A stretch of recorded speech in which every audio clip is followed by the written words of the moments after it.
I swear, Matt is actually insane. I know! He kicked me out of the basement because he said I was correcting my textbooks too loudly. Steph, you teach science to first graders. What's there to correct? Whether the sun's smiley face has dimples or not? It does!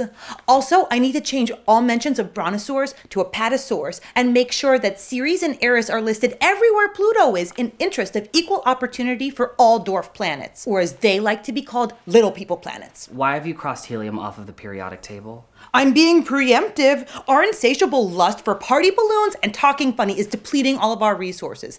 I say we have like 20 to 30 years of helium left, tops. It's escaping into space.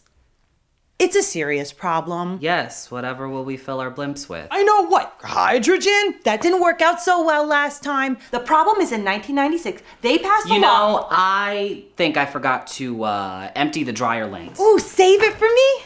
I'm knitting a new sweater.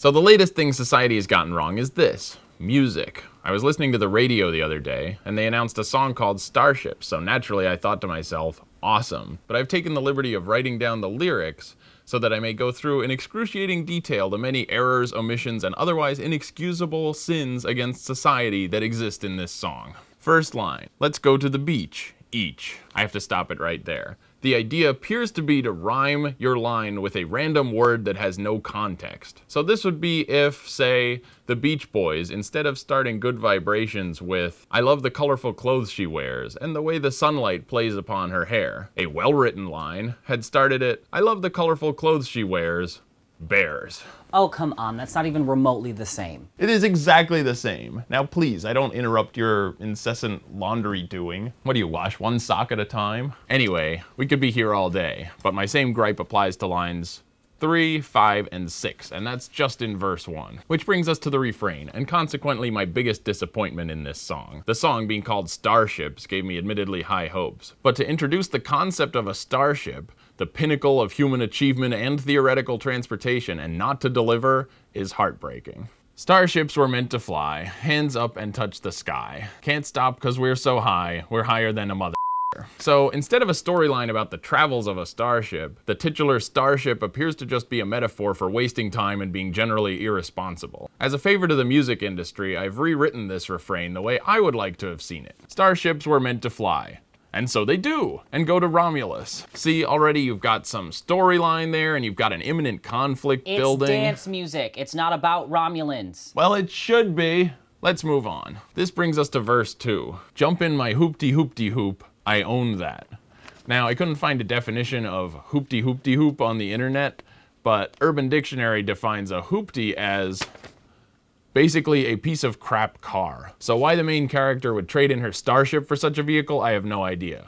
Although I would imagine that a hoopty-hoopty-hoop has 3 times the number of hoops of a singular hoopty.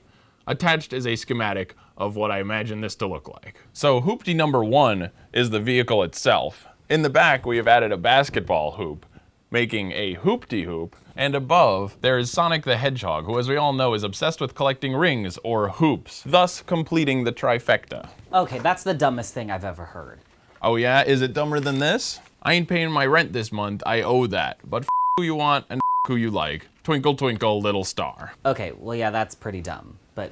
Or my favorite line, and if you're a G, you a GGG. Not only is that line a grammatical disaster, but even with all the errors cleaned up, at best it would be a tautology. If you are a G, then you are a G. Crap, I forgot to look up what G means. G is short for gangsta. Okay, now can you wrap this up? I actually have laundry to do, and I don't need your 4 viewers making fun of my underwear. 8 viewers, and fine. In summary, if you're going to write a song about starships and call the song Starships, you might want to put some browncoats or Boba Fett's in there. And if you're going to write a song about metaphorical starships, call the song Starships, parentheses metaphorical, so we don't get our hopes up. Oh, that's catchy. I like it. You're really gonna rock the charts with that one, Matt. Oh my god, is he still going on about that Starship song? I know, that song is the best for dancing. Starships were meant to fly. Until next time, Internet, when I discuss my amazingly similar issues with the song E.T., this has been I Am Gonna Kill You Both.